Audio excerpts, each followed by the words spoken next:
ROI means how much money I will get from this. Sponsorship is totally the opposite of this, because you will not make money directly from a sponsorship activity. Stop looking for ROI. You will never find ROI in sponsorship. Thank you, Renato, for joining me today. It's a pleasure to have you, and I'm really excited about this conversation. To kick things off, I was wondering if you could tell us a little bit about yourself, what you do, and how you got to where you are today. Thank you very much for the invitation. It's a pleasure to exchange with you a little bit what I'm doing and my history and about the market. I started in communication, but very quickly in sponsorship. So I'm working with sponsorship something around 30 years now. And when I started trying to sell sponsorship, as I think everybody who starts in sponsorship has a dream to organize an event or have a property. So I was working with a rights holder here to try to secure and sell sponsorship. And I face really the challenge on doing this. It's really hard to sell sponsorship, a lot of projects, and hard to justify pricing also in terms of what is the real value of the sponsorship. And suddenly I had a subscription on a sports magazine from UK. I received in my office here in Brazil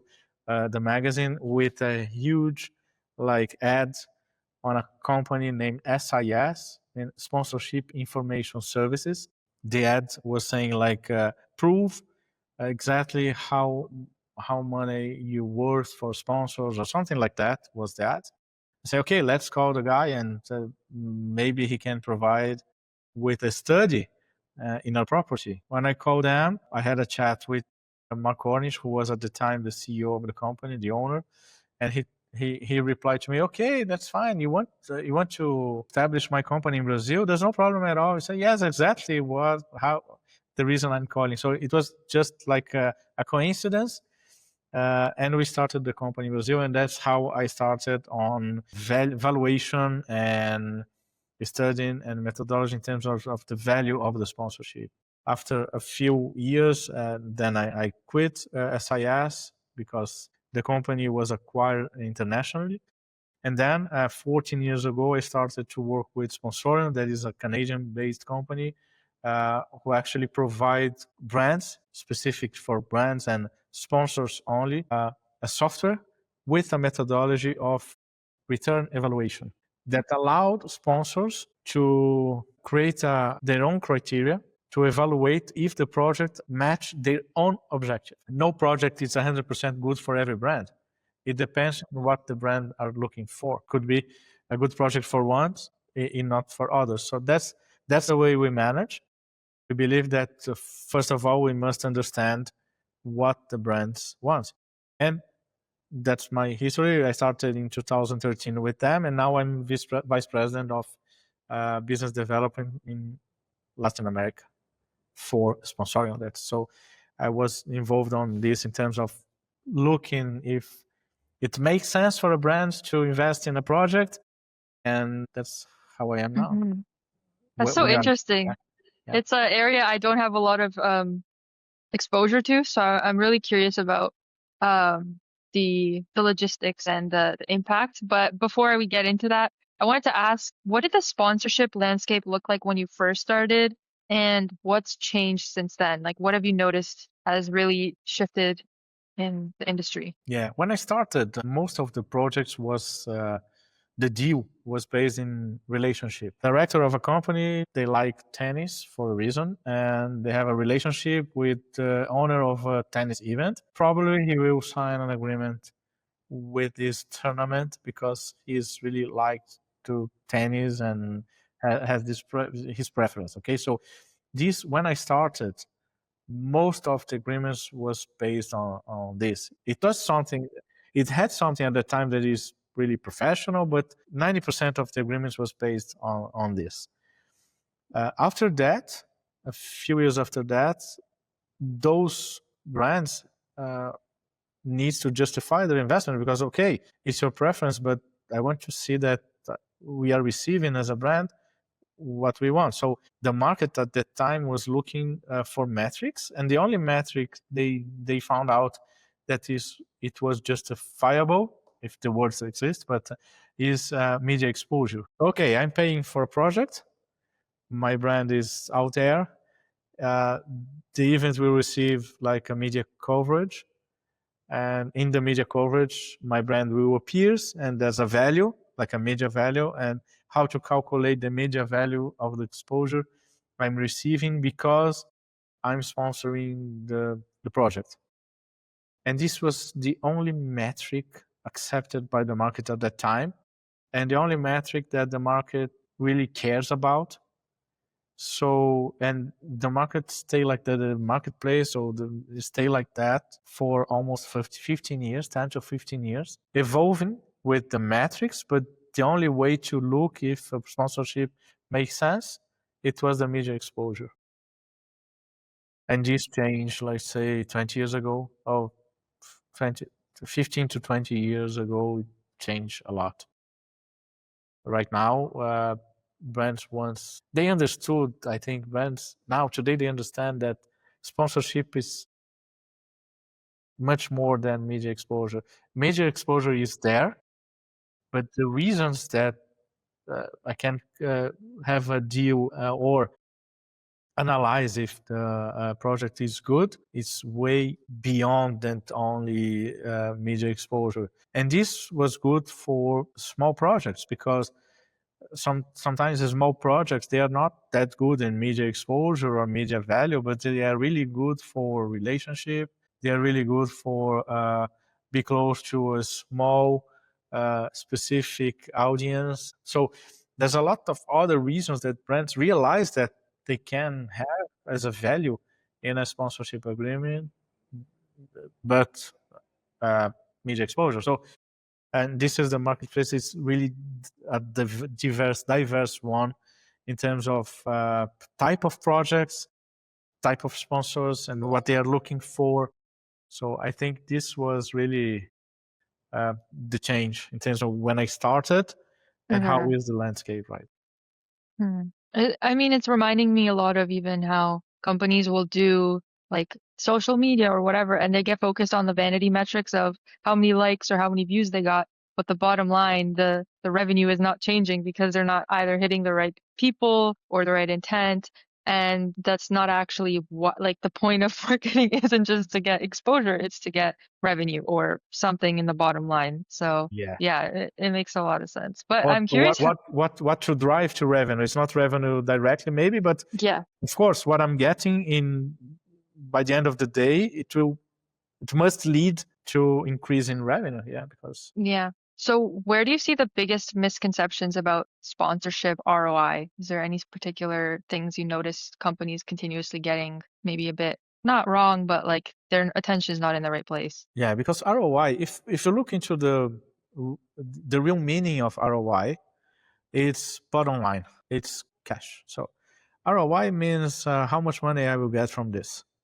Okay, if you look into this, sponsorship is totally the opposite of this, because you will not make money directly from a sponsorship activity. What you will get is you will build your brand in a community or a specific audience or public with a subject engaged on something that they take care and they think is important. With a project, I'm really true. The event will legitimate what we are talking about. So I'm the brand. I'm just taking part of this. And in a long term, I will receive sales. In a long term, it will cost less for me to acquire a new customer. In a long term, the people who will be in the supermarket will remember me, and then it will cost me less to acquire this customer or to have them to rebuy a sort of fidelity of the customer. And this is the result of the sponsorship. And it's not ROI.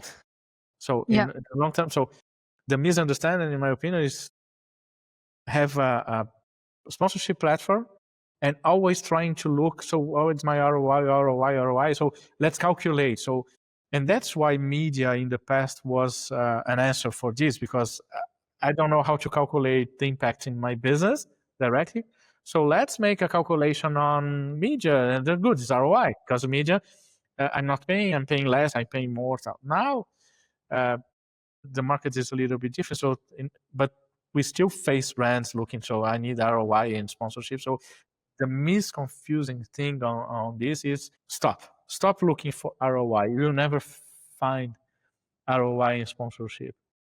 You look other benefits that in the midterm, it will become for you a revenue, maybe. Okay, so then I know it's a tricky space to get attribution for, especially like what you just said, ROI. Like it's hard to draw the exact parallels between the sponsorship and the long-term impact you'll have. But you also don't want to get caught up in unimpactful metrics like media exposure. So what metrics are the important ones, or the ones you've noticed people should be looking at or have a bigger impact on the effectiveness of the sponsorship? Yeah, there's no the right answer for this.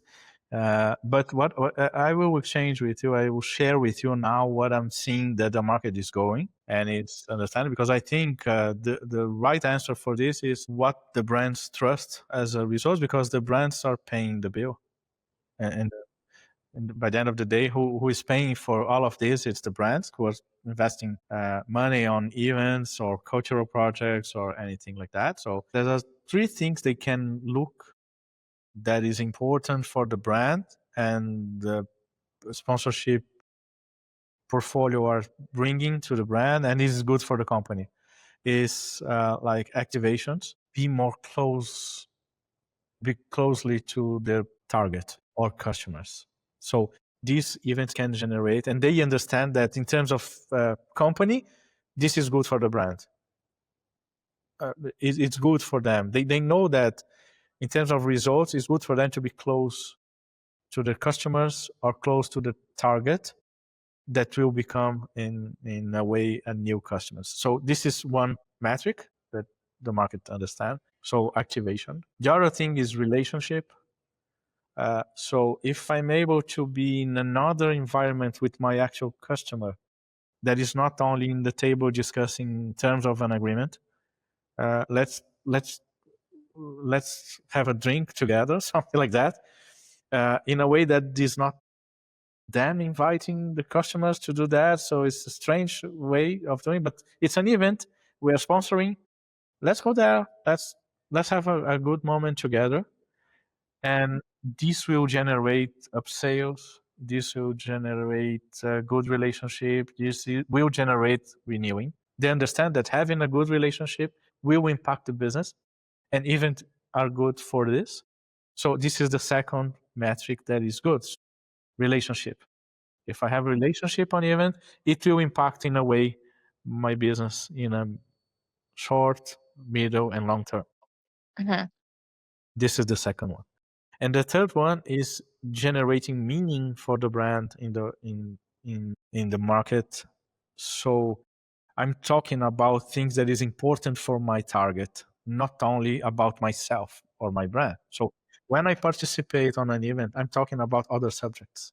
And I'm really involved, and I'm truly involved on this, not only talking about how good I am or how good I do what I do. This is advertised. In advertising, I must always address the communication on talking about my product or talking about what I'm offering. In sponsorship, I can talk about other things that is important for my target. And I will be involved in this conversation, truly involved with the true meaning, because the event organizer are really good on they are doing. It's not myself doing this, and I'm just involved. And this is important for my targets. So I will be recognized as the brand who helps my audience to, and my target market, not audience, but my target to be happier, to be in a good moment, in a good mood, or whatever. So, or change. Maybe I want to change some things in the marketplace. I'm helping to change behaviors because this project will change some behaviors, and that is good for the society. And I'm involved. So it's like maybe the social sponsorship. That's fine, but I'm involved and I'm impacting the audience in a right way. And it's good for the brand because I will be associated like a brand doing good. I think those three are the most important way of thinking that sponsorship is helping. And it's not, I think, only the direct metrics. It's a really impacting those companies, those in terms of after they are doing the sponsorship, it really they will feel and they will see on their financial statements that this will appear. Okay, so it was activation was the first one. relation, Second one, yes, relation, and then attribute. Association with positive yeah, or meaningful meaningful, topics that exactly. the customer. Okay, Exactly. interesting. So can you, if you had to create like an ideal sponsorship for, let's say you're a company and you have never dealt with trying to set up a sponsorship or anything, and you don't know much about maybe anything about sponsorship, what would you recommend would be the frame, like the mindset you need for creating effective and impactful sponsorships when you have no experience yet? So first of all, you must understand why you want your sponsors. Not looking to sponsorship, but looking for the company. What challenge are you facing in terms of company? Forget about sponsorship. So the first thing you must look, or the first question is, what challenge I have right now? I'm losing customers. I'm I'm losing share on the market. I have a pricing problem, so it's a brand value recognition. So what challenge I'm facing that I could maybe choose advertising to solve, or maybe a relationship program or sponsorship. So it doesn't matter. So the first thing is to understand what challenge you have really, you have as brand, because the risk here is to make decision on sponsorship that is expensive toy and not get the results you actually think that is good for you, and the company is still losing money and losing customers, and will go on bankruptcy, and the sponsorship is not helping to solve this kind of problem. So the first thing is make a real question and answer this in a trustable way. So be honest, in an honest way on the answer. If you have this as a brand, it will be a good way to start and to select projects. A sponsorship can help to face and to overcome any challenge. That's the good thing on sponsorship. It can deliver anything. It's just a matter of selecting the right project for you. And select the right project for you is to understand what is the right for you, what challenge you are facing. Because maybe if you are starting in a new market, just a good case. This is a real case, okay? A company, an electric company providing energy, like energy supplier for starting in a new market in the south of Brazil, okay? New brand, not recognized by population, facing a lot of problem because the old company who was taking care of this was a really bad one. They are starting, and they decided that it's good to have a relationship with the municipality and the politics there on the first place, to be in a good relationship with them. So this is a challenge for the business, not for sponsorship. After that, they look to what event exists in the marketplace that have this audience, this target in a good moment, and I'll be able to stay with them for a while and start building good relationship instead of just taking the phone, calling them, and like trying to set up meetings with all of them. Maybe if a sponsor that's something that is important to them, I will solve this relationship problem, and is a good start. Then, of course, I will need to have a meeting. Of course, I will need to be close to them individually, but maybe to have an event and sponsoring an event for them, it will be a good start. And it was good for the brand. So, and it was good for the company, and then it helped them to start quickly to be recognized in the marketplace as a good brand, a good partner, as a good company that is taking care of this and handling this electric problem we have. Understand? So maybe it's a good example. Yeah. Yeah. It's lining up. It's lining up with what you previously mentioned with in this case you're kind of picking a relationship of someone who is not just can distribute to people you want to work with, but themselves is someone you'd like to work with, and then picking something they care about, collaborating on that, and then creating also positive association between you and a more official government body for other potential customers that will see that and trust you because they trust the person you've associated with or body. Exactly. Okay. Exactly. Exactly. Interesting. Okay. I think that's a good strategy. When if I was to just think about, oh my God, what event, what do I sponsor? It'd be like an overwhelming, um, I don't know, series of questions like who is even a good place to start and all these things. But I think it really makes sense to first pick like the problem you have, pick the type of relationship that makes sense, that would be in an ideal world, and then go into those specific events because, yeah, reaching out cold and asking for a relationship is not going to facilitate much conversation without a specific thing to talk about, like an event. And also understand target, yeah, because all of this, the story I share with you is the case I share with you is the target was really, so the stakeholder was definitely very clear for the brand.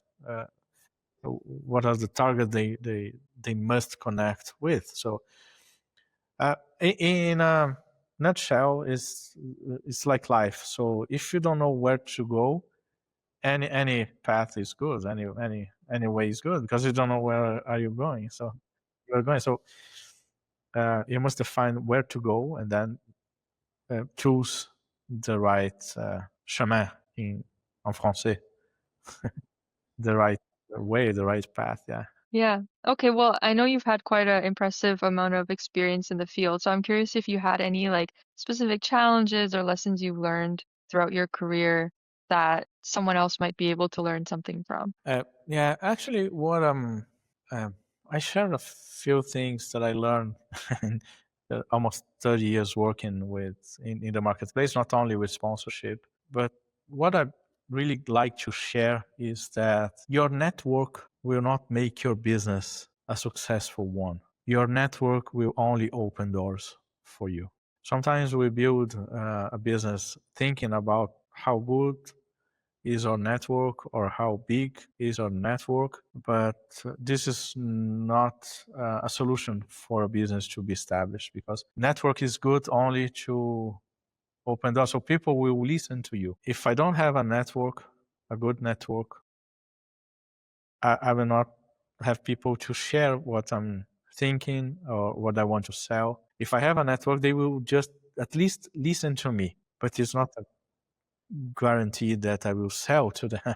So relationship is not, or network is not a solution that I will have a business in place. And I like to share because when I started, I thought differently. And I start working with my network and talking to people and no guarantee of business. That's a good lesson. I don't think I've ever heard anyone specifically say that. And also, from a more business perspective with Sponsorium, what are you guys looking to build towards? What's the vision for the next year? Is there anything exciting coming up or any specific goals you'd like to meet?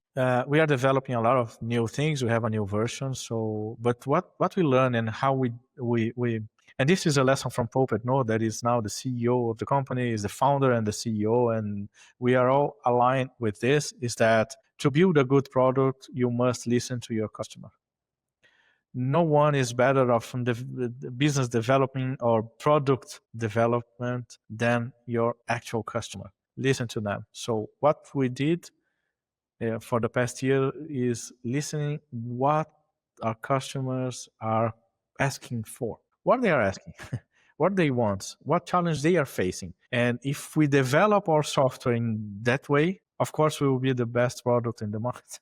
Because there's no way, it's not that we are clever or intelligent or good engineers or good maybe product developers. No, we are just listening to our customer. They have their challenge. They are sharing this with us. If we can evolve our product in that way, we'll be servicing our customer in a good manner, and that's it. This will guarantee that we will be resistance on crisis, and we will be with the customer.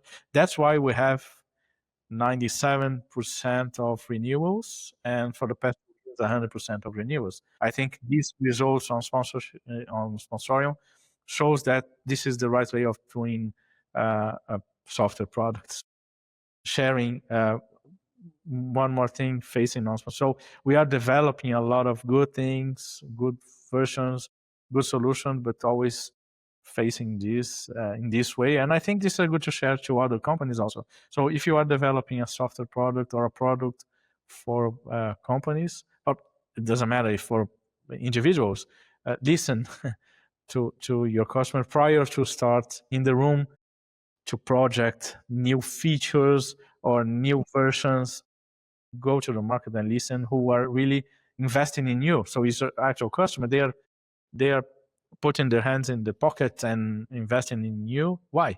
What they want, what they expect for the future, what the expectation with you, and develop your product in this way. Yeah, 100%. You guys are obviously really involved with company growth through sponsorship. So I'm curious, how do you guys approach your own company's growth? I mean, I don't know if you do sponsorships with Sponsorium, but is there other maybe methods that you've been using to grow further, or yeah? Yeah. So we sponsor a few events for our market, like in sponsorship, like prize awards. We have the sponsorship award in the UK, sponsorship award in Belgium, sponsorship award, and the Association of Sponsorship in Brazil. We are really close to them. So of course we sponsor a few small events that show that we are different and we know what we are talking about. And also we are using a lot of social media campaigns and online campaigns with Google and Facebook, Instagram. We are using a lot because it's a way for us to spread our knowledge. It's not only about having our brand to appear, because it's not only to build a brand, but it's really to show our potential customers that we are the specialist on this. Now we have, all of us, we have a way to share this. You have your podcast. You are showing that you understand businesses, you understand the software, we understand communication. So it's a way for you to have your space. We are doing exactly the same, not generating podcasts, but we are doing online campaigns a lot. So we are acquiring a lot of new customers in this way. So with online campaigns, is it like more educational based then, to like kind of capture attention of people who aren't necessarily problem aware, like that they don't even have that level of awareness to think about sponsorship, and you're educating on the problem itself? Or is it like differentiating from other No, it's an alternatives? educational way. No, you are correct. It's an educational way, and always showing them that is there a better way to do your job. There is in the marketplace a better way to manage sponsorship, to make decisions, to evaluate, to analyze, to exchange this internally. So we are educating them that